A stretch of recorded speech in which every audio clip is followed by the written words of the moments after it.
ये कर्मचारी जमा लिंक्ड बीमा योजना 1976 यानी ईडीएलआई पर एक जरूरी अपडेट है। देखिए, ये योजना ना आपके ईपीएफ यानी कर्मचारी भविष्य निधि खाते से जुड़ी एक मुफ्त जीवन बीमा पॉलिसी है। इसे संभालता है ईपीएफओ, मतलब कर्मचारी भविष्य निधि संगठन। और हाँ, हाल में जो बदलाव हुए हैं, खासकर 2021 से 2025 के बीच, उन्होंने इसे मुश्किल वक्त के लिए पहले से कहीं ज्यादा मजबूत बना दिया है। तो वो 3 सबसे जरूरी बातें क्या हैं जो आपको पता होनी चाहिए। पहली बात, फाइनेंशियल सिक्योरिटी बढ़ गई है और ये सच में बड़ा बदलाव है। ज्यादा से ज्यादा फायदा अब 7 लाख रुपए तक का हो सकता है। और सुनिए, कम से कम 2.5 लाख रुपए की गारंटी है अगर आपकी नौकरी 12 महीने से ज्यादा की है। और तो और 2025 से अगर 12 महीने से कम भी सेवा हुई है तो भी कम से कम 50,000 रुपए तो मिलेंगे ही, चाहे आपका पीएफ बैलेंस कम क्यों ना हो। मतलब अब सुरक्षा का जाल ज्यादा मजबूत है। अच्छा, दूसरी अहम बात, ये स्कीम अब ज्यादा लोगों को कवर करती है। आज जैसे लोग काम करते हैं उसको ध्यान में रखा गया है। जैसे अगर आप नौकरी बदलते हैं तो 60 दिन तक का गैप भी अब लगातार सेवा में गिना जाएगा। इससे नौकरी बदलने वालों या कॉन्ट्रैक्ट वालों को काफी मदद मिलेगी। और हाँ, अगर किसी सदस्य की मौत आखिरी कंट्रीब्यूशन के 6 महीने के अंदर हो जाती है और वो कंपनी के रिकॉर्ड में है तो भी क्लेम मिल जाएगा। मतलब छोटी मोटी तकनीकी वजह से क्लेम रिजेक्ट होने के चांस कम है। और आखिर में सबसे जरूरी चीज जो आपको करनी है, ई नामांकन।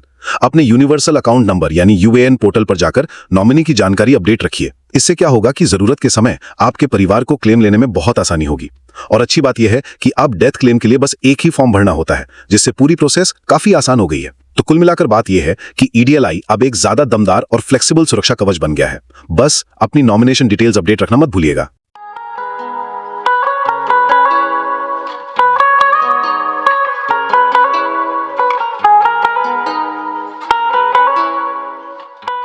हर ईपीएफ अकाउंट के साथ एक ऐसा फायदा जुड़ा होता है जिसके बारे में ज्यादातर लोग जानते ही नहीं या फिर उसे गलत समझते हैं। इसका नाम है ईडीएलआई स्कीम यानी एम्प्लॉयज डिपॉजिट लिंक्ड इंश्योरेंस। चलिए आज इसी को डिकोड करते हैं।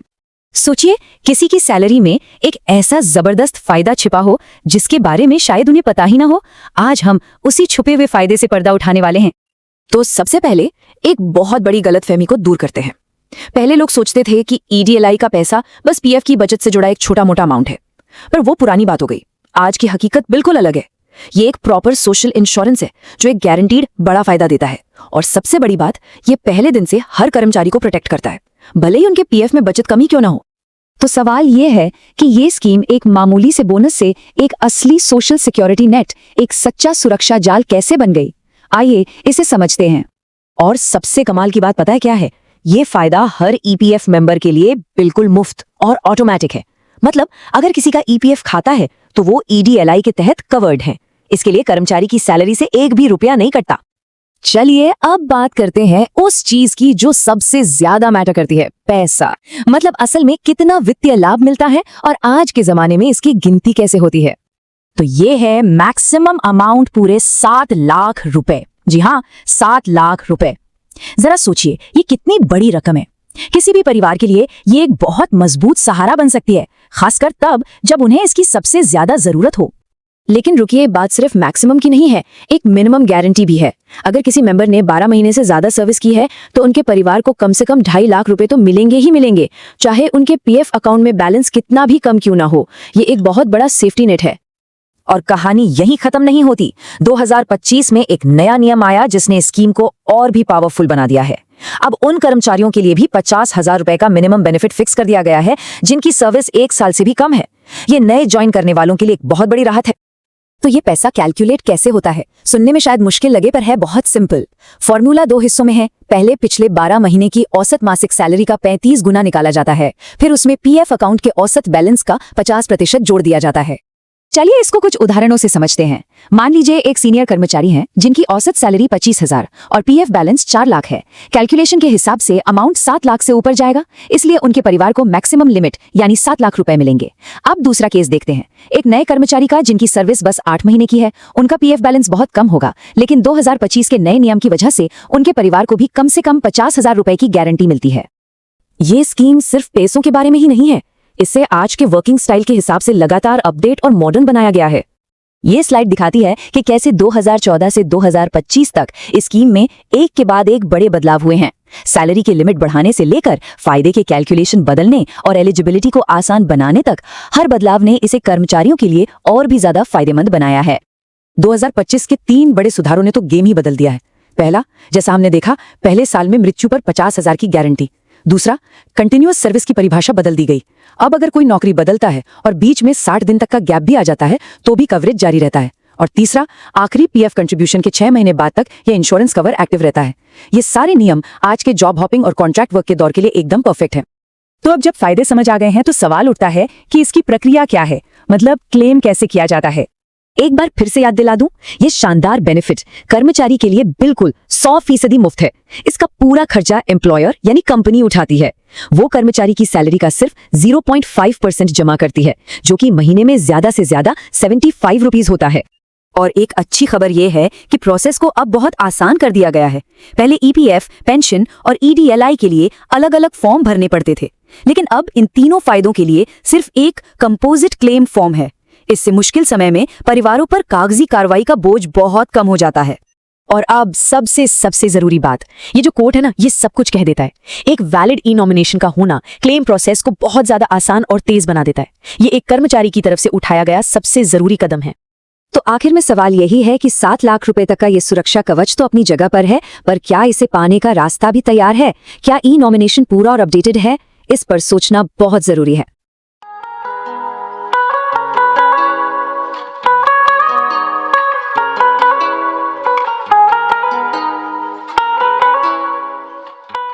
क्या ये जानकारी है कि हमारे ईपीएफ खाते के साथ एक जीवन बीमा भी जुड़ा होता है, और ऐसा बीमा जिसके लिए हमारी जेब से मतलब एक पैसा भी नहीं कटता? हाँ, ये बात सही है। और ये कोई छोटी मोटी रकम नहीं है, ये 7 लाख तक भी हो सकती है। लेकिन कमाल की बात है, ज्यादातर लोगों को शायद इसके बारे में पता ही नहीं होता। बिल्कुल, ये एक छिपा हुआ खजाना जैसा है। शायद नाम थोड़ा पुराना सा लगता है, इसलिए लोग ध्यान नहीं देते। हाँ, शायद। तो आज हम इसी पर थोड़ी गहराई से बात करने वाले हैं।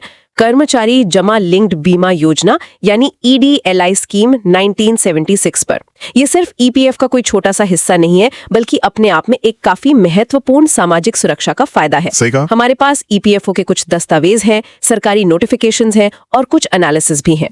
तो चलिए मिलकर इसे खोलकर समझते हैं कि ये स्कीम असल में है क्या और ये जानना क्यों जरूरी है। बिल्कुल तैयार। हमारा मकसद है ये पता लगाना कि ये स्कीम शुरू कैसे हुई, फिर टाइम के साथ इसमें क्या बड़े दिलचस्प बदलाव आए हैं, आज इसका कर्मचारियों और उनके परिवारों के लिए क्या मतलब है, और हाँ, खासकर 2025 में जो इसमें महत्वपूर्ण बदलाव हुए हैं, जिन्होंने इसे एक तरह से नया रूप ही दे दिया है, उन पर भी बात करेंगे। तो शुरू करें। हाँ, जरूर। देखिए, ईडीएलआई स्कीम जो है वो असल में ईपीएफ और ईपीएस मतलब कर्मचारी पेंशन योजना, इनके साथ मिलकर भारत की सामाजिक सुरक्षा की जो तिकड़ी है उसका एक बहुत अहम हिस्सा है। अगर कोई कर्मचारी ईपीएफ का सदस्य है तो वो ऑटोमेटिकली ईडीएलआई का सदस्य बन जाता है। ये कंपलसरी है। अच्छा, मतलब अलग से अप्लाई नहीं करना पड़ता? नहीं, बिल्कुल नहीं। ये 1 अगस्त 1976 से लागू है और इसका मकसद बिल्कुल सीधा और सरल है। अगर किसी ईपीएफ सदस्य की मृत्यु हो जाती है जब वो सेवा में है। सेवा में? हाँ, बताता हूं। तो अगर वो सेवा में है और उसकी मृत्यु हो जाती है तो उसके परिवार को या नॉमिनी को एक मुश्त जीवन बीमा का पैसा मिलता है। इसको मतलब टेक्निकल टर्म्स में आश्वासन लाभ या अश्योरेंस बेनिफिट कहते हैं। आश्वासन लाभ? हाँ, और ये जो पैसा है ये सदस्य के पीएफ बैलेंस और किसी भी पेंशन लाभ के अलावा मतलब उसके ऊपर एक्स्ट्रा मिलता है। अच्छा, ये सेवा में रहते हुए वाला पॉइंट थोड़ा और समझाएंगे। इसका मतलब क्या ये है कि डेथ के टाइम ऑफिस में होना या काम पर होना जरूरी है? नहीं, ये एक बहुत कॉमन कंफ्यूजन है। सेवा में होना का मतलब ये नहीं कि ऑफिस में होना चाहिए। इसका मतलब है कि मृत्यु के दिन उस कर्मचारी का नाम कंपनी के मस्टर रोल मतलब हाजिरी रजिस्टर में होना चाहिए। ओके। इसमें वो लोग भी शामिल हैं जो मान लीजिए छुट्टी पर हैं या कंपनी में लॉकआउट चल रहा है या कर्मचारी सस्पेंड भी है। बस नाम रजिस्टर पर होना चाहिए। और 2025 के संशोधन ने इसमें एक बहुत जरूरी चीज जोड़ी है। क्या? अब अगर किसी सदस्य ने अपना आखिरी कंट्रीब्यूशन दिया हो और उसके 6 महीने के अंदर भी उसकी मृत्यु हो जाती है, बशर्त यह है कि उसका नाम मस्टर रोल पर होना चाहिए, तो भी परिवार को लाभ मिलेगा। अरे वाह! हाँ, ये उन लोगों के लिए बहुत बड़ी राहत है जो शायद लंबी छुट्टी पर हो, मतलब लीव विदाउट पे पर, या किसी वजह से कुछ टाइम से कंट्रीब्यूशन नहीं दे पा रहे थे। सही बात है, इससे तो कवरेज काफी बढ़ गया। बिल्कुल। तो ये कवरेज का तो ठीक है। अब सबसे बड़ा सवाल भी पैसा कौन देता है इसका? अगर कर्मचारी की जेब से नहीं कट रहा तो ये आता कहाँ से है? हाँ, ये अच्छा सवाल है। इसका पूरा खर्चा 100% नियोक्ता यानी एम्प्लॉयर उठाता है। अच्छा। हाँ, एम्प्लॉयर जो है वो कर्मचारी की बेसिक सैलरी और महंगाई भत्ता मतलब डीए उसका 5% हर महीने ईडीएलआई फंड में जमा करता है। लेकिन इसमें एक ऊपरी सीमा है, वेतन की 15,000 रुपए प्रति माह। मतलब अगर सैलरी ज्यादा भी है तो भी 15,000 रुपए पर ही कैलकुलेट होगा। हाँ, योगदान के लिए तो 15,000 का 0.5% हुआ 75 रुपए, यानी हर कर्मचारी के लिए नियोक्ता ज्यादा से ज्यादा 75 रुपए प्रति माह का योगदान देता है। तो ये बात ध्यान देने वाली है, हमारी सैलरी स्लिप में इसके लिए कोई डिडक्शन नहीं दिखेगा। ये तो ईपीएफ मेंबर होने के साथ एक तरह से मुफ्त बीमा कवर मिल रहा है। बिल्कुल सही। अच्छा, अब आते हैं उस सवाल पे जिसका सबको इंतजार रहता है, मिलता कितना है? वो 7 लाख वाली बात तो है, पर क्या ये सबको मिलता है और क्या कोई मिनिमम गारंटी भी है? हाँ, देखिए यहीं पर ये स्कीम काफी इंटरेस्टिंग हो जाती है। 7 लाख रुपए जो है वो मैक्सिमम लिमिट है, बिल्कुल सही, लेकिन असल कैलकुलेशन थोड़ा अलग है। आज जो मेन फॉर्मूला लागू होता है वो उन कर्मचारियों के लिए है जिनकी मृत्यु से ठीक पहले लगातार 12 महीने की सर्विस पूरी हो चुकी हो। ओके, 12 महीने लगातार। हाँ, और यहाँ लगातार सर्विस की परिभाषा भी थोड़ी फ्लेक्सिबल है। 2025 के अमेंडमेंट के बाद अगर कोई नौकरी बदलता है और 2 नौकरियों के बीच मान लीजिए 60 दिन तक का गैप भी है तो भी सर्विस को लगातार ही माना जाएगा। कर्मचारी का पिछले 12 महीने का औसत मासिक वेतन, जो 15,000 तक लिमिटेड है ना? हाँ, कैलकुलेशन के लिए भी वेतन 15,000 से ज्यादा नहीं गिना जाएगा। और दूसरा है उसी दौरान उसका औसत पीएफ बैलेंस। तो मोटा मोटा फॉर्मूला बनता है औसत वेतन का 35 गुना प्लस औसत पीएफ बैलेंस का 50%। 35 गुना वेतन प्लस 50% पीएफ बैलेंस। हाँ, लेकिन इसमें भी कुछ कैप्स हैं। जैसे वेतन 15,000 तक ही गिना जाएगा और जो पीएफ बैलेंस वाला हिस्सा है, मतलब 50% वाला, वो मैक्सिमम 1,75,000 तक ही हो सकता है। अच्छा, पीएफ वाले हिस्से पर भी लिमिट है? हाँ, 1.75 लाख की। इन दोनों हिस्सों को जोड़कर जो रकम आती है वो फिर फाइनल अमाउंट होता है, लेकिन वो भी मैक्सिमम 7 लाख तक ही हो सकता है। ये थोड़ा कॉम्प्लिकेटेड लग रहा है। कोई उदाहरण लेके समझे तो शायद ज्यादा क्लियर होगा। मान लीजिए अलग अलग सैलरी और पीएफ बैलेंस वाले लोग हैं। हाँ, बिल्कुल, उदाहरण से समझते हैं। मान लीजिए एक कर्मचारी है जिसका औसत मासिक वेतन मान लीजिए 20,000 रुपए है और औसत पीएफ बैलेंस 5 लाख रुपए है। ठीक है। अब कैलकुलेशन के लिए वेतन तो 15,000 ही माना जाएगा, है ना? हाँ। तो वेतन वाला हिस्सा हुआ 35 गुना 15,000 रुपए, यानी 5,25,000 रुपए। ठीक है, 5,25,000 रुपए। और पीएफ बैलेंस वाला हिस्सा, पीएफ बैलेंस 5 लाख है, उसका 50% होता है 2.5 लाख रुपए। लेकिन इस पर कैप कितना था? 1,75,000 का। सही, तो यहाँ 2.5 लाख नहीं बल्कि 1,75,000 ही मिलेंगे इस हिस्से से। ओके, तो टोटल लाभ कितना बना? 5,25,000 प्लस 1,75,000 इक्वल टू 7 लाख रुपए। तो इस केस में परिवार को पूरे 7 लाख रुपए मिलेंगे। अच्छा, तो ये मैक्सिमम वाला केस हो गया। हाँ। अब एक और उदाहरण लेते हैं। मान लीजिए औसत वेतन है 12,000 रुपए और औसत पीएफ बैलेंस है 1.5 लाख रुपए। वेतन वाला हिस्सा 35 गुना 12,000 इक्वल टू 4,20,000 रुपए। 4,20,000। पीएफ बैलेंस वाला हिस्सा 1.5 लाख रुपए का 50% इज इक्वल टू 75,000 रुपए।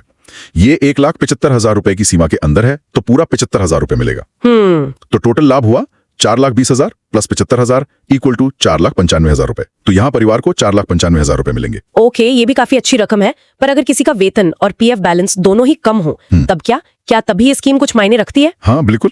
और यहीं पर आती है न्यूनतम गारंटी की बात, जो मेरे हिसाब से इस स्कीम की असली ताकत है। न्यूनतम गारंटी? हाँ, पहले एक कम आय वाला उदाहरण देख लेते हैं। मान लीजिए औसत वेतन है 8,000 रुपए और औसत पीएफ बैलेंस है 60,000 रुपए। ठीक। कैलकुलेशन के हिसाब से 35 गुना 8,000 इज इक्वल टू 2,80,000 रुपए प्लस 60,000 का 50% 30,000 रुपए इक्वल टू 3,10,000 रुपए। तो 3,10,000 रुपए मिलेंगे। हाँ, इस केस में 3,10,000 रुपए मिलेंगे क्योंकि ये कैलकुलेशन से आया है। लेकिन अब आते हैं न्यूनतम गारंटी पर। पहली और बहुत महत्वपूर्ण गारंटी है 2.5 लाख रुपए की। 2.5 लाख? हाँ, अगर कर्मचारी ने मृत्यु से पहले लगातार 12 महीने की सर्विस पूरी की है तो उसके परिवार को कम से कम 2.5 लाख रुपए मिलेंगे ही मिलेंगे, चाहे ऊपर वाले फॉर्मूले से कैलकुलेशन कम ही क्यों ना आ रहा हो। मतलब जैसे अगर कैलकुलेशन सिर्फ 1,80,000 आए तो भी 2.5 लाख रुपए मिलेंगे। ये एक बहुत बड़ा सेफ्टी नेट है, खासकर कम आय वालों के लिए। ये तो वाकई बहुत अच्छा है। और दूसरी गारंटी जो 2025 का एक बड़ा कदम है वो है 50,000 रुपए की। 50,000? हाँ। ये किसके लिए है? ये उन मामलों के लिए है जहां कर्मचारी की मृत्यु 12 महीने की लगातार सर्विस पूरी होने से पहले हो जाती है। अच्छा, जिन्होंने अभी नई नौकरी शुरू की हो उनके लिए? बिल्कुल। पहले ऐसे मामलों में लाभ सिर्फ औसत पीएफ बैलेंस के बराबर मिलता था, जो नई नौकरी में अक्सर बहुत कम होता है। सोचिए, किसी ने 6 महीने पहले नौकरी शुरू की, उसका पीएफ बैलेंस शायद 15-20,000 ही हो। हाँ, तो पहले परिवार को बस उतना ही मिलता। हाँ, पहले बस उतना ही मिलता है। लेकिन अब 2025 के नियम के तहत ऐसे केस में भी कम से कम 50,000 रुपए मिलेंगे। वाह, तो मतलब अब तस्वीर काफी साफ हो रही है। मैक्सिमम 7 लाख तक जा सकता है, लेकिन उससे भी ज्यादा जरूरी है ये 2 लेवल की मिनिमम गारंटी। 2.5 लाख रुपए अगर 12 महीने की सर्विस पूरी हो गई हो और 50,000 रुपए अगर 12 महीने से कम सर्विस हो। बिल्कुल। ये वाकई इसे सिर्फ एक फॉर्मूला बेस्ड बेनिफिट से कहीं ज्यादा एक असली सोशल सिक्योरिटी वाला उपाय बनाता है। हर मेंबर के परिवार के लिए कुछ ना कुछ तो पक्का है। एकदम सही पकड़ा आपने। तो फिर इसका नाम कर्मचारी जमा लिंक्ड बीमा योजना यानी डिपॉजिट लिंक्ड इंश्योरेंस, ये आज के टाइम में थोड़ा अधूरा सा नहीं लगता, क्योंकि अब ये सिर्फ डिपॉजिट यानी पीएफ जमा पर उतना निर्भर नहीं रहा, वेतन का भी बड़ा रोल है और ये मिनिमम गारंटी भी आ गई है। आपने बिल्कुल सही पॉइंट उठाया। ये नाम है 1976 का, जब ये स्कीम शुरू हुई थी।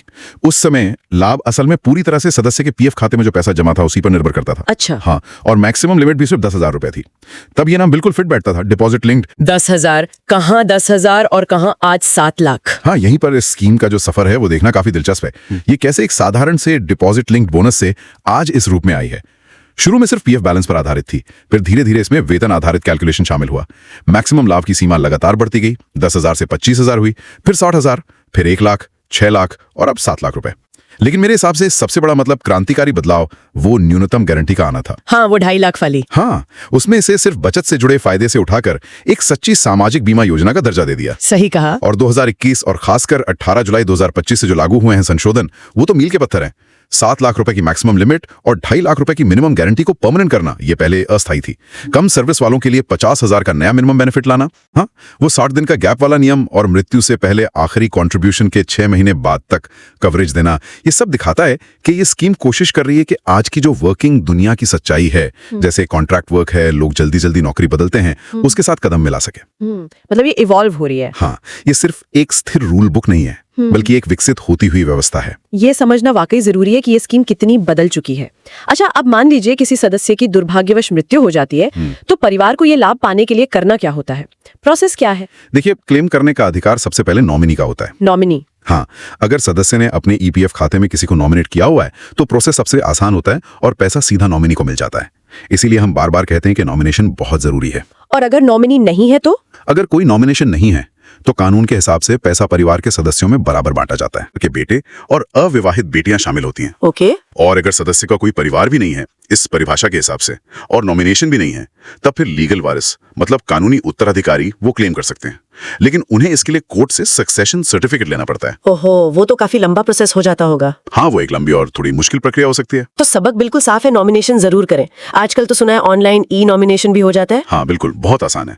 सदस्य अपने यूएन पोर्टल पर लॉगिन करके आसानी से ई नॉमिनेशन फाइल कर सकते हैं। यूएन पोर्टल से? हाँ, और अच्छी बात यह है कि ईपीएफ खाते के लिए जो आप एक ई नॉमिनेशन करते हैं, वही ईपीएफ, ईपीएस यानी पेंशन और ईडीएलआई यानी बीमा, तीनों स्कीम्स के लिए वैलिड होता है। अलग अलग करने की जरूरत नहीं। अरे वाह, ये तो बहुत बढ़िया है। हाँ, ये शायद सबसे जरूरी कदम है जो कोई भी सदस्य अपने परिवार की सुविधा के लिए उठा सकता है। इससे क्लेम प्रोसेस बहुत आसान और तेज हो जाता है। ठीक है, मान लिया नॉमिनेशन हो रखा है, अब क्लेम कैसे करना है? कौन सा फॉर्म है, कहाँ जमा करना है? तो जो दावेदार है मतलब नॉमिनी या परिवार का सदस्य, उसे फॉर्म 5IF भरना होता है। Form 5IF? हाँ, वैसे आजकल एक कंपोजिट क्लेम फॉर्म भी आता है डेथ केस के लिए। उसमें पीएफ निकालने, पेंशन शुरू करने और ईडीएलआई का क्लेम तीनों एक ही फॉर्म से हो जाते हैं। अच्छा, ये तो और भी आसान हो गया। हाँ, ये प्रोसेस को और सिंपल बनाता है। इस फॉर्म को जो मृतक सदस्य का आखिरी एम्प्लॉयर था उससे अटेस्ट करवाना होता है, मतलब सत्यापित करवाना होता है। एम्प्लॉयर से? हाँ, एम्प्लॉयर फॉर्म पर सर्टिफाई करता है कि हाँ, ये व्यक्ति हमारे यहाँ काम करता था और इसकी मृत्यु इस तारीख को हुई है। और अगर एम्प्लॉयर ना मिले तो? मान लीजिए कंपनी बंद हो गई या वो कॉर्पोरेट ना करें? हाँ, ये हो सकता है। ऐसी सिचुएशन के लिए भी प्रोविजन है। अगर एम्प्लॉयर से अटेस्टेशन पॉसिबल नहीं है तो फॉर्म को कुछ दूसरे ऑथोराइज्ड अधिकारियों से भी अटेस्ट कराया जा सकता है। जैसे कोई गेजेटेड ऑफिसर हो, मजिस्ट्रेट हो, गांव का सरपंच हो या उस बैंक का मैनेजर जहां दावेदार का बैंक अकाउंट है। अच्छा, विकल्प है। हाँ, ताकि प्रोसेस रुके नहीं। फॉर्म के साथ कुछ जरूरी डॉक्यूमेंट्स लगते हैं, जैसे सदस्य का डेथ सर्टिफिकेट, क्लेम करने वाले का आईडी प्रूफ और एड्रेस प्रूफ जैसे आधार कार्ड, और क्लेम करने वाले के बैंक अकाउंट का प्रूफ। बैंक प्रूफ मतलब कैंसिल चेक वगैरह? हाँ, कैंसिल चेक या बैंक पासबुक की कॉपी, ताकि पैसा सीधा अकाउंट में आ सके। ठीक है, और ये सब जमा करने के बाद कितना टाइम लगता है पैसा आने में? ईपीएफओ का जो इंटरनल टारगेट है वो ये है कि सारे डॉक्यूमेंट्स के साथ अगर क्लेम सही से भरा गया है तो 20 दिन के अंदर उसे सेटल कर दिया जाए। 20 दिन? हाँ, और अगर बिना किसी वैलिड रीजन के देरी होती है तो ईपीएफओ को क्लेम अमाउंट पर 12% सालाना की दर से इंटरेस्ट भी देना पड़ सकता है। अच्छा, इंटरेस्ट भी है? हाँ, और आजकल ईपीएफओ ने कुछ प्रोएक्टिव कोशिशें भी शुरू की हैं, जैसे वो खुद ही डेटाबेस से पता लगाते हैं कि कहाँ क्लेम बन सकता है, खासकर इंडस्ट्रियल एक्सीडेंट्स वगैरह के केस में, और फिर परिवार से कांटेक्ट करते हैं। ये तो बहुत अच्छी पहल है। हाँ बिल्कुल। ठीक है, ये तो हुई क्लेम करने वालों के लिए बात। अब जरा नियोक्ताओं मतलब एम्प्लॉयर्स की तरफ से देखें, उनकी क्या जिम्मेदारियां हैं स्कीम को लेकर, उन्हें क्या करना होता है? एम्प्लॉयज के लिए देखिए मुख्य रूप से 2 बातें हैं ध्यान रखने वाली। पहली है कंप्लायंस, मतलब नियमों का पालन करना। कंप्लायंस? हाँ, हर महीने की 15 तारीख तक उन्हें अपने एलिजिबल कर्मचारियों के लिए EDLI का कंट्रीब्यूशन, जो वेतन का 0.5% है, मैक्सिमम 75 रुपए पर एम्प्लॉय जमा करना होता है। और साथ ही उन्हें एक ECR फाइल करना होता है, ECR इलेक्ट्रॉनिक चालान कम रिटर्न। ये एक ऑनलाइन रिटर्न है जिसमें EPF, EPS और EDLI तीनों के कंट्रीब्यूशन की जानकारी एक साथ जाती है। इसमें अगर देरी करते हैं तो इंटरेस्ट लगता है 12% सालाना, और पेनाल्टी भी लगती है। पेनाल्टी भी? हाँ, सेक्शन 14B के तहत। और पेनाल्टी की दर को भी 14 जून 2024 से सिंप्लीफाई करके 1% प्रति माह कर दिया गया है, यानी सीधा 12% सालाना। ये काफी सख्त है। तो टाइम पर जमा करना बहुत जरूरी है। बिल्कुल। और दूसरी बात है छूट का विकल्प, यानी एग्जम्पशन। एग्जाम्पशन मतलब EDLI से छूट। हाँ, अगर कोई एम्प्लॉयर अपने कर्मचारियों को EDLI से बेहतर बेनिफिट वाली कोई private group life insurance scheme दे रहा है तो वो EPFO से EDLI स्कीम से छूट के लिए अप्लाई कर सकता है। अच्छा। लेकिन यहाँ ये बेहतर बेनिफिट वाली शर्त बहुत जरूरी है। उन्हें ये पक्का करना होता है कि उनकी प्राइवेट स्कीम के फायदे हमेशा EDLI के फायदों से ज्यादा हों। इसमें मैक्सिमम लिमिट और मिनिमम गारंटी दोनों शामिल है। ये तो मुश्किल होता होगा मेंटेन करना, क्योंकि EDLI के बेनिफिट्स तो बढ़ते रहते हैं। हाँ, ये थोड़ा मुश्किल हो सकता है। इसीलिए बहुत सी कंपनियां अब EDLI में ही रहना पसंद करती हैं। और जिन कंपनियों को छूट मिली हुई है उन्हें कुछ एक्स्ट्रा काम भी करने होते हैं, जैसे अलग से एक मंथली रिटर्न फाइल करना होता है, फॉर्म 7IF, और इंस्पेक्शन चार्जेस भी देने होते हैं। ओके, समझ गई। तो कुल मिलाकर देखें तो EDLI स्कीम ने वाकई एक लंबा सफर तय किया है। बिल्कुल। ये अब सिर्फ PF बैलेंस से जुड़ा कोई छोटा मोटा फायदा नहीं रह गया है। बिल्कुल नहीं। ये एम्प्लॉयर द्वारा पूरी तरह से फंडेड एक महत्वपूर्ण जीवन बीमा सुरक्षा कवच बन चुका है। इसमें मिनिमम गारंटी का एक ठोस आधार है और ये आज की बदलती नौकरियों की हकीकत को भी ध्यान में रखने लगा है। एकदम सही सारांश है। कर्मचारियों और उनके परिवारों के लिए जो मुख्य बातें याद रखने वाली हैं वो हैं, पहला, नॉमिनेशन की इंपॉर्टेंस। दूसरा, मिनिमम गारंटी की ताकत, खासकर वो 2.5 लाख और 50,000 रुपए वाली गारंटी जो बहुत लोगों को नहीं पता होती। सही। और तीसरा, 2025 के बदलावों से जो ज्यादा सुरक्षा मिली है, जैसे सर्विस में छोटे गैप या कंट्रीब्यूशन में अस्थायी रुकावट के बावजूद कवरेज का जारी रहना। और ये जानना भी महत्वपूर्ण है कि ये योजना फाइनेंशियली सस्टेनेबल है। इसका मैनेजमेंट एक्चुअरियल प्रिंसिपल्स पर होता है। मतलब एक्सपर्ट्स ये कैलकुलेट करते रहते हैं कि फंड में इतने पैसे हों कि भविष्य में सारे वादे किए गए बेनिफिट दिए जा सकें। ये अच्छी बात है। तो आज की इस पूरी बातचीत के बाद एक सवाल मेरे मन में आ रहा है जिस पर शायद आगे सोचने की जरूरत है। क्या? हमने देखा कि कंट्रीब्यूशन और बेनिफिट कैलकुलेशन के लिए जो वेतन की सीमा है वो 15,000 रुपए प्रति माह है। ये 2014 में तय हुई थी। हाँ, तब से बदली नहीं है। हाँ, तो आज जब सैलरी का लेवल काफी बढ़ गया है, क्या ये सीमा काफी कम नहीं है? क्या इसे बढ़ाने पर सोचने की जरूरत है, ताकि जो लोग ज्यादा कमाते हैं उनके परिवारों को भी उनकी इनकम के हिसाब से थोड़ी बेहतर सुरक्षा मिल सके, खासकर जब मैक्सिमम बेनिफिट 7 लाख रुपए तक पहुंच गया है? ये एक बहुत वैलिड पॉइंट है। बिल्कुल, ये भविष्य में पॉलिसी मेकर्स के लिए जरूर एक विचार करने वाला मुद्दा हो सकता है। खैर, ये तो भविष्य की बात है। आज की इस जानकारीपूर्ण चर्चा को सुनने के लिए धन्यवाद। धन्यवाद।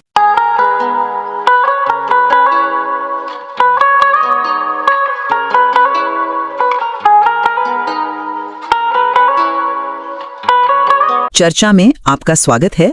आज हम बात कर रहे हैं कर्मचारी जमा संबद्ध बीमा यानी EDLI योजना 1976 की। ये योजना संगठित क्षेत्र में काम करने वाले लाखों कर्मचारियों के परिवारों के लिए एक बहुत ही महत्वपूर्ण, आप कह सकती हैं, सामाजिक सुरक्षा कवच है, खासकर तब जब कमाने वाले सदस्य की मृत्यु हो जाती है। हाल में इसमें काफी बदलाव भी हुए हैं और वही हमारी आज की बातचीत का फोकस रहेगा। बिल्कुल। और सवाल यही है कि क्या EDLI योजना में जो ये हालिया बदलाव हुए हैं, खास तौर पर 2025 वाले संशोधन, क्या उन्होंने इसे सामाजिक बराबरी और आज की जरूरतों के हिसाब से वाकई बेहतर और कारगर बनाया है, या फिर कहीं ऐसा तो नहीं कि इन बदलावों से प्रशासनिक उलझनें इतनी बढ़ गई हैं कि जमीन पर इसका फायदा मिलना ही मुश्किल हो गया है? और हाँ, हमारी ये पूरी चर्चा ये स्रोत सामग्री पर ही आधारित होगी और हमारे नजरिए थोड़े अलग हैं इस पर। मेरा मानना है कि सुधारों का इरादा बेशक अच्छा है, लेकिन जो प्रशासनिक बोझ बढ़ा है और नियम कायदों की जो जटिलता है, उसने इसकी व्यावहारिक प्रभावशीलता पर गंभीर सवाल खड़े कर दिए हैं। जबकि मेरा पक्ष यह है कि ये सुधार, और खासकर हाल वाले, ये एक जरूरी और सफल आधुनिकीकरण है। इन्होंने योजना को न सिर्फ आज के लेबर मार्केट के लिए रेलेवेंट बनाया है, बल्कि इसे ज्यादा समावेशी और मजबूत भी किया है। देखिए, मेरा मानना है कि हालिया संशोधन, और मैं खास तौर पर 2025 के बदलावों पर जोर देना चाहूंगा, वो इस योजना को आज के कामकाज के बदलते तरीकों के हिसाब से ढालने में एक बड़ा कदम है।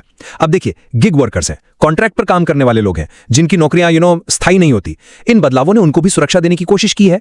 इसमें कुछ बहुत ही सकारात्मक चीजें हुई हैं, जैसे अब अगर किसी सदस्य ने मान लीजिए 12 महीने की सेवा पूरी नहीं भी की है तो भी उसके परिवार को कम से कम 50,000 रुपए का लाभ मिलेगा। ये एक बड़ी राहत है, खासकर कम अवधि के रोजगार वालों के लिए।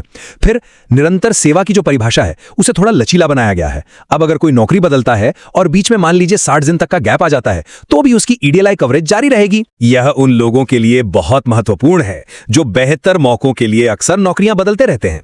और एक और अहम बात, अगर किसी कर्मचारी का योगदान कुछ समय से जमा नहीं हुआ है लेकिन वो अभी भी कंपनी के पेरोल पर है और दुर्भाग्यवश उसकी मृत्यु हो जाती है तो भी योगदान रुकने के 6 महीने के अंदर मृत्यु होने पर परिवार को लाभ मिलेगा। ये सारे कदम दिखाते हैं कि योजना अब सिर्फ जमा से जुड़ी नहीं रह गई है, ये एक असली सामाजिक बीमा का रूप ले रही है। साथ ही अधिकतम लाभ को बढ़ाकर 7 लाख रुपए करना और 12 महीने से ज्यादा सेवा वालों के लिए 2.5 लाख रुपए का न्यूनतम लाभ पक्का करना, यह सब मिलकर एक मजबूत सुरक्षा जाल बनाते हैं। मेरे विचार में यह नीति के स्तर पर एक स्पष्ट सफलता है जो समावेश और गारंटी पर जोर देती है। लेकिन जमीनी हकीकत अक्सर इरादों से अलग होती है। मेरा मानना है कि जिस तेजी से ये बदलाव लाए गए हैं और जिस तरह से नियम जटिल हुए हैं, उससे प्रशासनिक और अनुपालन के स्तर पर आप कह सकती हैं गंभीर चुनौतियां खड़ी हो गई हैं। अब देखिए, इसके सबूत भी मौजूद हैं। कर्मचारी भविष्य निधि संगठन यानी ईपीएफओ के मुख्यालय को बार बार अपने ही क्षेत्रीय कार्यालयों को सर्कुलर जारी करके ये हिदायत देनी पड़ी है कि वे दावों को गलत तरीके से खारिज न करें।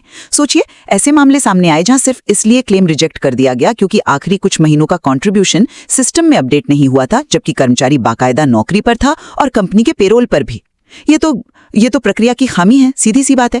इतना ही नहीं, मुख्यालय को ऐसे सर्कुलर भी निकालने पड़े कि वो खुद ऐसे मामलों को ढूंढे और ठीक करें जहां फील्ड ऑफिसों ने 2.5 लाख रुपए के अनिवार्य न्यूनतम लाभ से भी कम का भुगतान कर दिया था। ये गलतियां अक्सर बाद में ऑडिट में पकड़ी जाती हैं, जिसका मतलब है कि तब तक लाभार्थी परिवार को पूरा पैसा नहीं मिला होता। अब जरा उन कंपनियों के बारे में सोचिए जिन्हें छूट मिली हुई है, एग्जेम्प्टेड एस्टैब्लिशमेंट्स, यानी वो बड़ी कंपनियां जिन्हें कुछ शर्तों के तहत अपनी खुद की पीएफ और बीमा योजना चलाने की अनुमति है। उनके लिए तो ये लगातार बढ़ता हुआ बोझ है। सरकारी योजना स्टैट्यूटरी स्कीम में जब भी लाभ बढ़ता है, उन्हें अपनी निजी योजना को उससे बेहतर बनाए रखना होता है, जो कि महंगा पड़ता है। ऊपर से उन्हें निरीक्षण शुल्क भी देना पड़ता है और डेटा मैनेजमेंट की समस्याएं तो अपनी जगह हैं ही। नवंबर 2023 का ही सर्कुलर याद कीजिए, जिसमें कहा गया था कि क्लेम सेटल करने से पहले कर्मचारी के अलग-अलग पीएफ खातों को मैन्युअल रूप से मिलाया जाए। ये सब दिखाता है कि कागज पर घोषित नीतिगत फायदे जमीनी स्तर की प्रशासनिक बाधाओं के कारण कहीं न कहीं प्रभावित हो रहे हैं, जिससे क्लेम मिलने की निश्चितता और रफ्तार दोनों पर असर पड़ रहा है। चलिए 2025 के संशोधनों पर ही पहले बात करते हैं। आपने प्रशासनिक जटिलता की बात की, लेकिन मैं इसे बराबरी और समावेश के नजरिए से देखता हूं। ये जो 60 दिन का गैप वाला नियम है या 12 महीने से कम सेवा पर भी 50,000 रुपए का न्यूनतम लाभ है, ये आज के दौर के कामगारों के लिए, जिनकी नौकरियां अक्सर बदलती रहती हैं या स्थायी नहीं होती, उनके लिए बहुत जरूरी है। गिग इकोनॉमी में काम करने वाले, छोटे अनुबंधों पर काम करने वाले, इन सबको इससे सुरक्षा मिलती है। ये दिखाता है कि नीति बनाने वालों ने जानबूझकर इससे सिर्फ जमा आधारित योजना से आगे बढ़ाकर एक वास्तविक सामाजिक बीमा बनाने की कोशिश की है। यह श्रम बाजार की बदलती हकीकत को स्वीकार करना है। इरादा बेशक नेक है समावेशी बनाने का, लेकिन यहीं पर मेरी चिंता प्रशासनिक क्षमता को लेकर है। ये नए नियम जैसे 60 दिन का गैप गिनना या यह तय करना कि मृत्यु के समय कर्मचारी ऑन रोल था या नहीं, भले ही कंट्रीब्यूशन ना आया हो, ये सब गणना और पात्रता की जांच को यकीनन जटिल बनाते हैं। क्या ईपीएफओ का फील्ड स्टाफ, जो पहले से ही काम के बोझ तले दबा है, इन नियमों को हर बार बिना गलती के सही लागू कर पाएगा? हमें यह नहीं भूलना चाहिए कि मुख्यालय को पहले भी सर्कुलर क्यों जारी करने पड़े थे, क्योंकि फील्ड स्तर पर नियमों को समझने और लागू करने में गलतियां हो रही थीं। तो क्या हम यह मान लें कि ये नई जटिलताएं बिना किसी दिक्कत के लागू हो जाएंगी? बल्कि मेरा तर्क तो यह है कि इन खास नियमों की जरूरत पड़ना ही अपने आप में यह दिखाता है कि पुरानी व्यवस्था कहीं न कहीं विफल हो रही थी और नीति निर्माण अक्सर समस्याओं के सामने आने के बाद प्रतिक्रिया में होता है, न कि पहले से सोच समझकर प्रणालीगत कमजोरियों को दूर करके। लेकिन आप प्रशासनिक प्रभावकारिता को सिर्फ एक तरफ से देख रही हैं। जहां आप इन सर्कुलर्स को समस्या का प्रमाण मान रही हैं, मैं इन्हें समाधान की प्रक्रिया का हिस्सा मानता हूं। यह दिखाता है कि ईपीएफओ एक ऐसी व्यवस्था है जो अपनी गलतियों को पहचानती है और उन्हें सुधारने के लिए कदम उठाती है।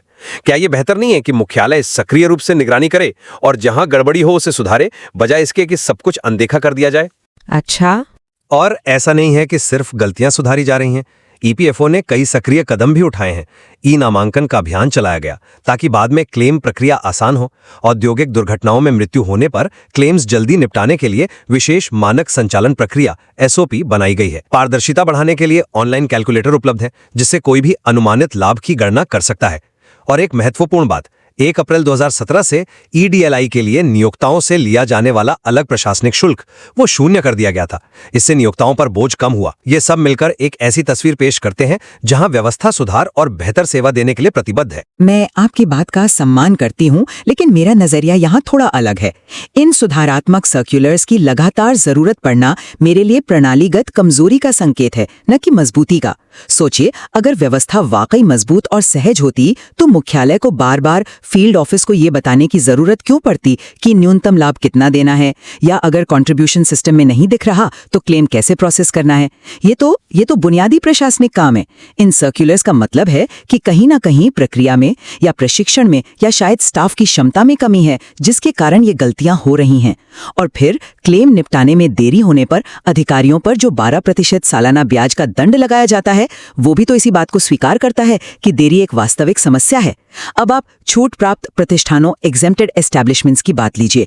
उनके लिए अनुपालन का बोझ कहीं ज्यादा है। उन्हें न सिर्फ अपनी निजी योजना को सरकारी योजना से लगातार बेहतर रखना है, बल्कि हर महीने फॉर्म 7IF दाखिल करना होता है, जिसमें वे अपनी योजना के प्रदर्शन का ब्यौरा देते हैं, और ऊपर से निरीक्षण शुल्क भी देना पड़ता है। वहीं दूसरी तरफ जो कंपनियां सीधे ईपीएफओ की योजना में हैं, उनके लिए प्रशासनिक शुल्क शून्य है। ये दोहरा मापदंड नहीं तो और क्या है? ये सब मिलकर यही दिखाता है कि प्रशासनिक मशीनरी नीतिगत इरादों के साथ कदम ताल नहीं कर पा रही है, जिसका खामियाजा अंततः लाभार्थियों या नियोक्ताओं को भुगतना पड़ता है।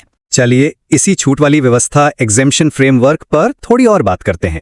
मेरा मानना है कि ये व्यवस्था बाजार में एक स्वस्थ प्रतिस्पर्धा को जन्म देती है। ये उन नियोक्ताओं को प्रोत्साहित करती है जो अपने कर्मचारियों को सरकारी योजना से भी बेहतर सामाजिक सुरक्षा लाभ देना चाहते हैं। ये जो शर्त है कि निजी योजना को हमेशा अधिक अनुकूल होना चाहिए, ये दरअसल कर्मचारियों के लिए एक सुरक्षा कवच का काम करती है। इससे यह सुनिश्चित होता है कि छूट लेने वाली कंपनी के कर्मचारी किसी भी हाल में सरकारी योजना के कर्मचारियों से कम लाभ ना पाएं। जहां तक निरीक्षण शुल्क की बात है, वो इसलिए जरूरी है ताकि ईपीएफओ ये निगरानी रख सके कि ये निजी योजनाएं वाकई शर्तों का पालन कर रही हैं या नहीं, और वे वित्तीय रूप से भी मजबूत हैं। ईपीएफओ के पास छूट देने और अगर शर्तें पूरी ना हो तो उसे रद्द करने की एक स्थापित प्रक्रिया है। ये सब कर्मचारियों के हितों की रक्षा के लिए ही है। लेकिन यहीं पर चलते लक्ष्य या अस्थिर लक्ष्य, मूविंग टारगेट वाली समस्या आती है। आप इसे स्वस्थ प्रतिस्पर्धा कह रहे हैं, लेकिन जरा उन कंपनियों के नजरिए से सोचिए। ईडीएलआई के लाभों में पिछले कुछ सालों में लगातार और काफी बढ़ोतरी हुई है। अधिकतम लाभ 7 लाख रुपए तक पहुंच गया। न्यूनतम गारंटी पहले 2.5 लाख रुपए हुई, फिर 12 महीने से कम सेवा वालों के लिए 50,000 रुपए का न्यूनतम लाभ भी जुड़ गया। अब सोचिए, एक निजी बीमा कंपनी या ट्रस्ट जो इन छूट प्राप्त कंपनियों के लिए योजना चला रहा है, उसके लिए हर बार सरकारी योजना के लाभ बढ़ते ही अपनी योजना को उससे अधिक अनुकूल बनाए रखना कितना मुश्किल और खर्चीला होता होगा। ये कुछ ऐसा है जैसे किसी छात्र को परीक्षा की तैयारी करनी हो और पाठ्यक्रम लगातार बदलता रहे। हर बार जब सरकारी योजना में सुधार होता है, इन कंपनियों को अपनी पॉलिसी की शर्तों को बदलना पड़ता है, शायद ज्यादा प्रीमियम देना पड़ता है। इससे धीरे धीरे छूट लेने का जो शुरुआती फायदा था वो कम होता जा रहा है, और निरीक्षण शुल्क जिसे आप निगरानी के लिए जरूरी बता रहे हैं, वो इन कंपनियों के लिए एक अतिरिक्त लागत है, खासकर तब जब सामान्य योजना के तहत प्रशासनिक शुल्क खत्म कर दिया गया है।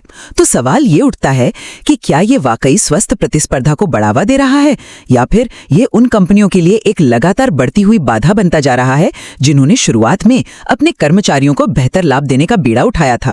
अब अगर हम लाभ की संरचना और इसके वित्त पोषण पर आएं, तो यह इस योजना की एक बहुत ही अनूठी और प्रभावशाली विशेषता है। जरा सोचिए, नियोक्ता का योगदान कितना कम है। वेतन सीमा जो फिलहाल 15,000 रुपए प्रति माह है, का सिर्फ 0.5%, यानी एक कर्मचारी के लिए अधिकतम 75 रुपए प्रति माह। इतने कम योगदान के बावजूद यह योजना मृत्यु होने पर 7 लाख रुपए तक का भारी भरकम लाभ और साथ में न्यूनतम गारंटी भी देती है। यह वित्तीय जादू कैसे संभव है? इसके पीछे 2 मुख्य कारण हैं। पहला, बड़ी संख्याओं का नियम, लॉ ऑफ लार्ज नंबर्स। करोड़ों कर्मचारी इस योजना का हिस्सा हैं, जिससे एक बहुत बड़ा फंड इकट्ठा होता है। सांख्यिकीय रूप से मृत्यु दर कम रहती है, इसलिए फंड से भुगतान कम लोगों को करना पड़ता है। दूसरा, ईपीएफओ द्वारा इस फंड का समझदारी भरा निवेश प्रबंधन। फंड को ऐसी जगह निवेश किया जाता है जहां सुरक्षा के साथ अच्छा रिटर्न मिले। हाँ, इसमें क्रॉस सब्सिडीकरण जरूर है, यानी ज्यादा कमाने वाले या यूं कहें जिनकी गणना 15,000 रुपए पर होती है, कम कमाने वालों के जोखिम को वहन करने में मदद करते हैं। लेकिन ये तो सामाजिक कल्याण योजनाओं का एक स्वाभाविक हिस्सा है। फंड की स्थिरता सुनिश्चित करने के लिए समय समय पर एक्चुअरियल मूल्यांकन भी होता है, जो ये देखता है कि भविष्य की देनदारियों को पूरा करने के लिए फंड पर्याप्त है या नहीं। मैं मानती हूं कि फिलहाल फंड की स्थिति ठीक है और क्रॉस सब्सिडी सामाजिक योजनाओं में होती ही है। लेकिन मेरा सवाल इस 15,000 रुपए की वेतन सीमा की पर्याप्तता को लेकर है। यह सीमा 2014 में तय की गई थी। पिछले एक दशक में वेतन का स्तर काफी बढ़ चुका है। क्या आज के समय में यह सीमा प्रासंगिक है? क्या यह सीमा उन कर्मचारियों को प्रभावी रूप से इस योजना के पूर्ण लाभ से बाहर नहीं कर देती जिनकी आय इससे काफी ज्यादा है? उनके लिए 75 रुपए महीने का योगदान उनकी कमाई के अनुपात में नगण्य है, जबकि लाभ की गणना इसी सीमा पर आधारित रहती है कुछ हद तक। क्या इस सीमा को बढ़ाने की जरूरत नहीं है ताकि योगदान का आधार बढ़ सके और योजना लंबी अवधि में और ज्यादा आत्मनिर्भर और टिकाऊ बन सके? एक जायज सवाल है। बिना सीमा बढ़ाए टिकाऊ रह पाएगा? ये एक बड़ा सवाल है, खासकर अगर भविष्य में मृत्यु दर या अन्य कारकों में कोई बदलाव आता है। तो अंत में मैं यही कहूंगा कि जो विधायी सुधार हुए हैं, खासकर 2025 के संशोधन, उन्होंने ईडीएलआई को सफलतापूर्वक एक ज्यादा समावेशी, ज्यादा मजबूत सामाजिक सुरक्षा जाल में बदल दिया है। ये आज के बदलते कामकाज के माहौल के लिए जरूरी था और इसने योजना को जमा आधारित बोनस से कहीं आगे ले जाकर एक वास्तविक सामाजिक बीमा का दर्जा दिया है। और मेरा निष्कर्ष ये है कि लक्ष्य बेशक सराहनीय हैं, लेकिन प्रशासनिक जटिलताएं, अनुपालन का बढ़ता बोझ और डेटा प्रबंधन जैसी जमीनी चुनौतियां योजना के लाभों को लाभार्थियों तक समय पर और बिना परेशानी के पहुंचाने में गंभीर बाधाएं डाल रही हैं, खासकर छूट प्राप्त नियोक्ताओं के लिए। नीति के इरादों और जमीनी हकीकत के बीच अभी भी एक फासला नजर आता है। हाँ, इस बात पर हम दोनों सहमत हो सकते हैं कि ईडीएलआई योजना 1976 से लेकर आज तक काफी बदल चुकी है। ये अब वो साधारण योजना नहीं रही, बल्कि एक जटिल सामाजिक बीमा कार्यक्रम बन गई है, जिसके कई पहलू हैं। बिल्कुल, और ये भी साफ है कि महत्वाकांक्षी नीतिगत लक्ष्यों और उन्हें जमीन पर सुचारू रूप से उतारने के प्रशासनिक तंत्र के बीच हमेशा एक तालमेल बिठाने की चुनौती रहती है। श्रोताओं को अब ये सोचना होगा कि क्या आधुनिकीकरण से मिले फायदे, जैसे कि ज्यादा लोगों का शामिल होना और ऊंचे लाभ, उन प्रशासनिक जटिलताओं और अनिश्चितताओं पर भारी पड़ते हैं जिनकी हमने चर्चा की। और जैसा कि अक्सर होता है, सतह के नीचे और भी बहुत कुछ है। स्रोत सामग्री में इस योजना की और भी बारीकियां हैं, जैसे लाभ की गणना के विशिष्ट तरीके। कभी कभी सेवा अवधि या औसत बैलेंस के आधार पर अलग अलग फॉर्मूले, जैसे पैरा 22(1) या 22(3) में बताए गए, इस्तेमाल होते हैं। और दावा दायर करने की पूरी प्रक्रिया, जिन्हें समझने से इसकी कार्यप्रणाली की और गहरी समझ मिल सकती है।